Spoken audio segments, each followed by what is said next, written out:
दोस्तों नमस्कार।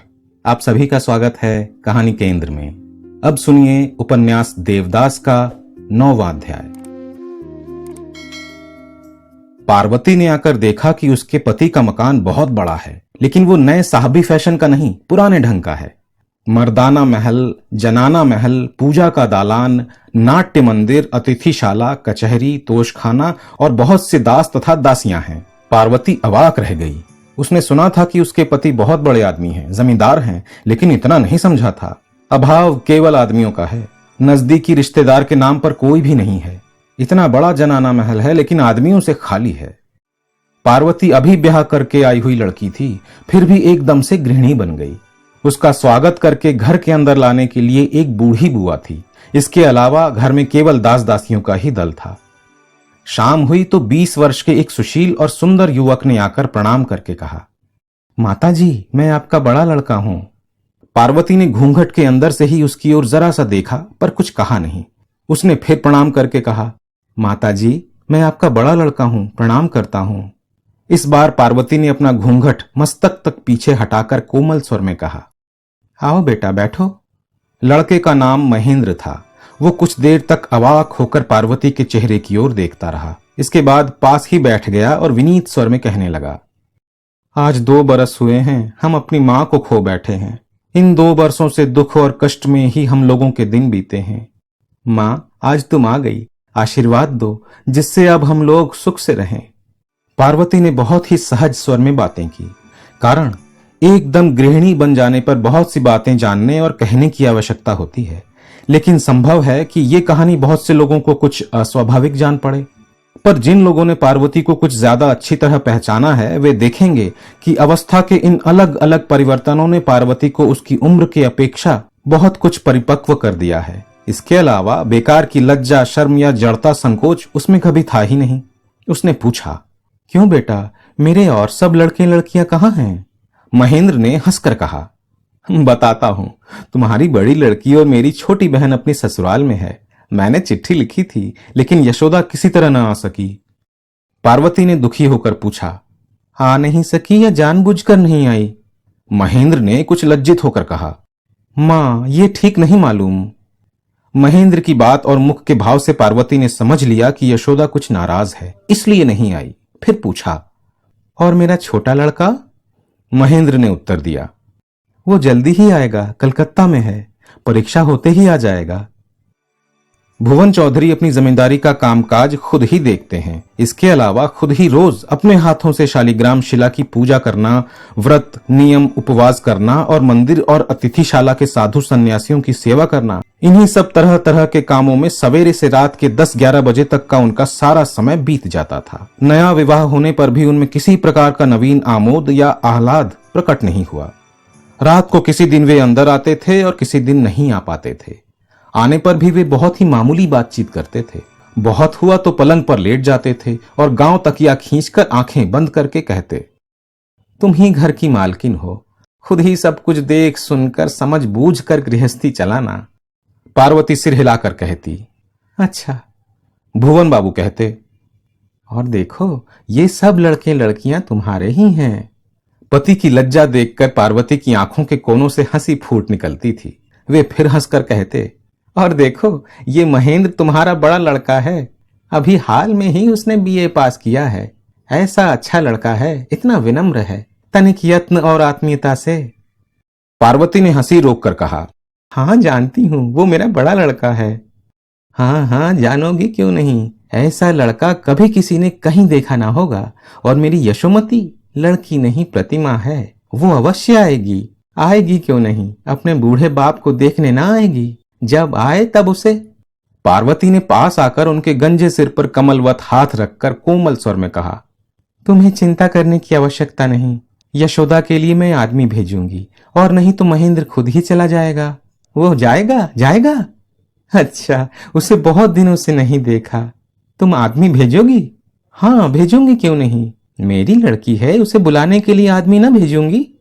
उस समय भुवन महाशय मारे उत्साह के उठ बैठे। उन्होंने अपना और पार्वती का संबंध भूलकर उसके सिर पर हाथ रखकर आशीर्वाद देते हुए कहा, तुम्हारा भला होगा, मैं आशीर्वाद देता हूं तुम सुखी होगी, भगवान तुम्हें दीर्घायु करेंगे।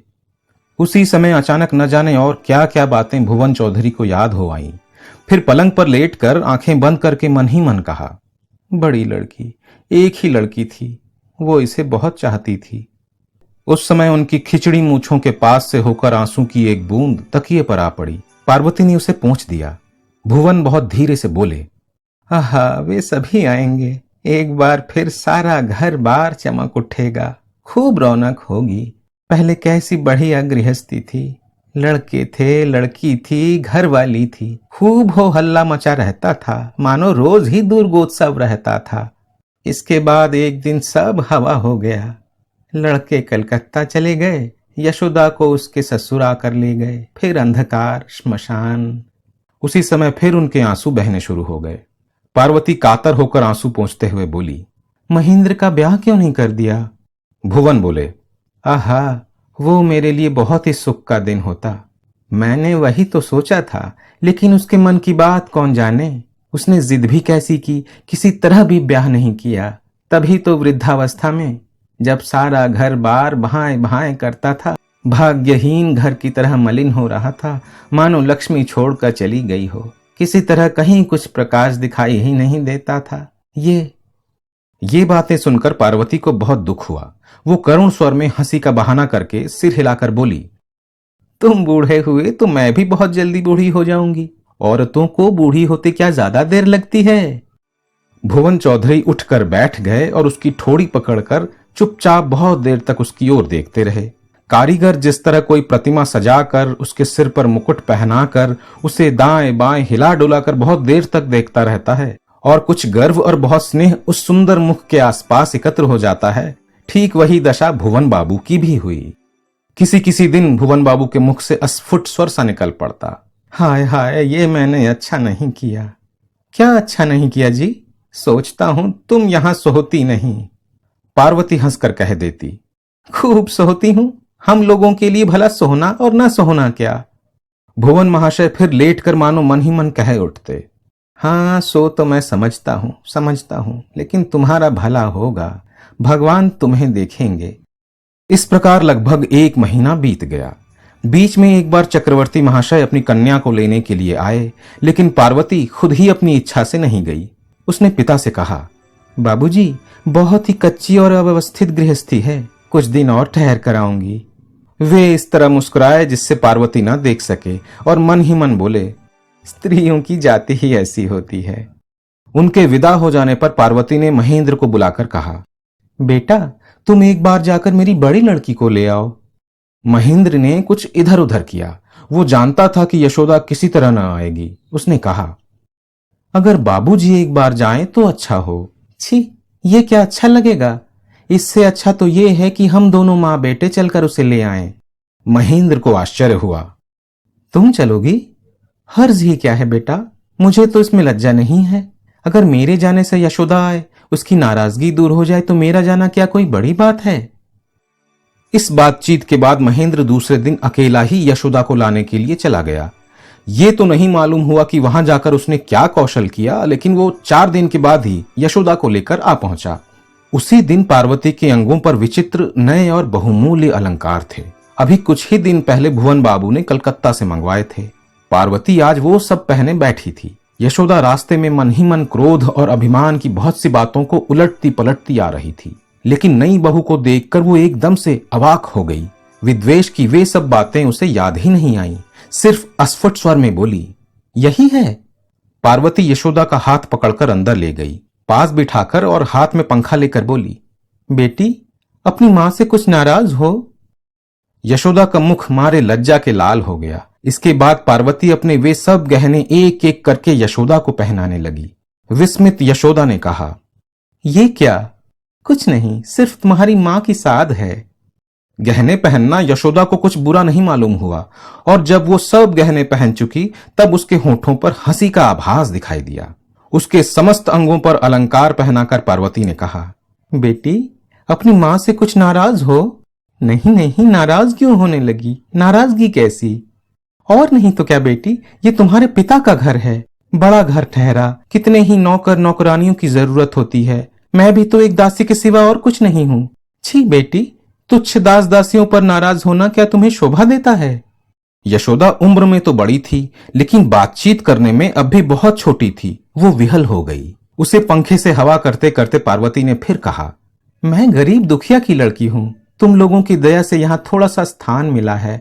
न जाने कितने दीन दुखी और अनाथ तुम लोगों की दया से यहां रोज आसरा पाते हैं, पलते हैं।